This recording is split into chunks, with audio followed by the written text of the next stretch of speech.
Ikaw ang haligi ng aming tahanan.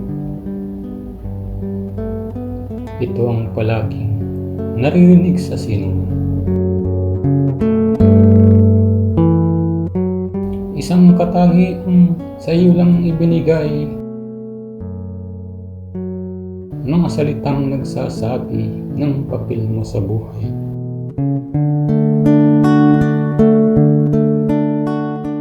Sa iyo nagumpisa ang buhay kong taglay,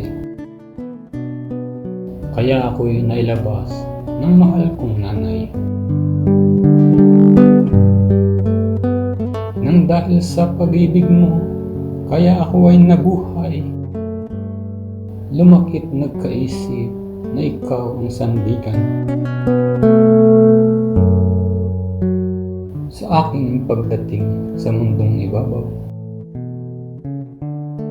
Ikaw ang unang tao na unang nasiyahan. Kahit ang hugis ko'y kahawig ni nanay, sa mga nagtatanong ay nagmana sa tatay. Nung ako ay maliit pa at batang walang malay, lagi kang nakamasid sa aking tabihan.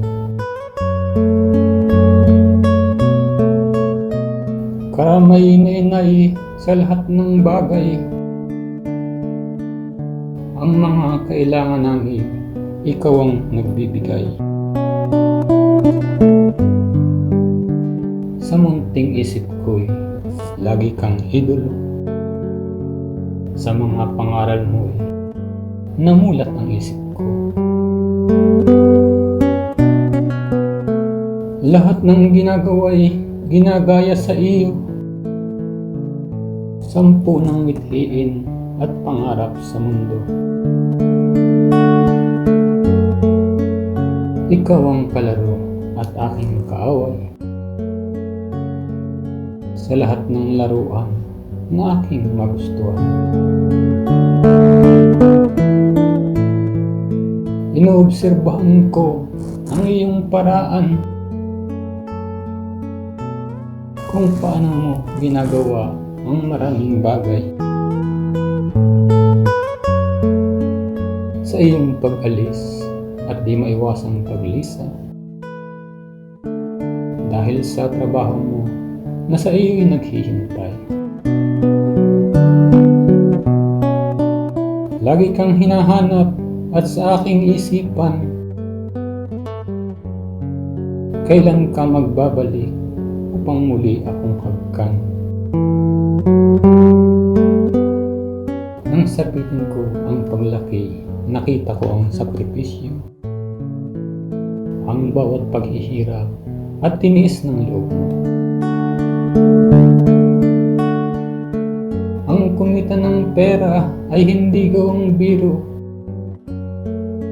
at lahat ng tungkulin nasa balikat mo. Alam kong hindi sapat ang salitang bibitiwan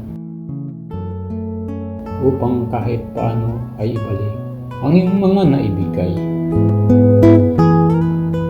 Gayon pa may sasabihin buong puso ko't isipan,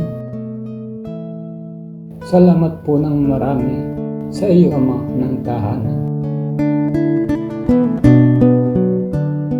Kung darating pa ang panahon at ako ay pagbibigyan,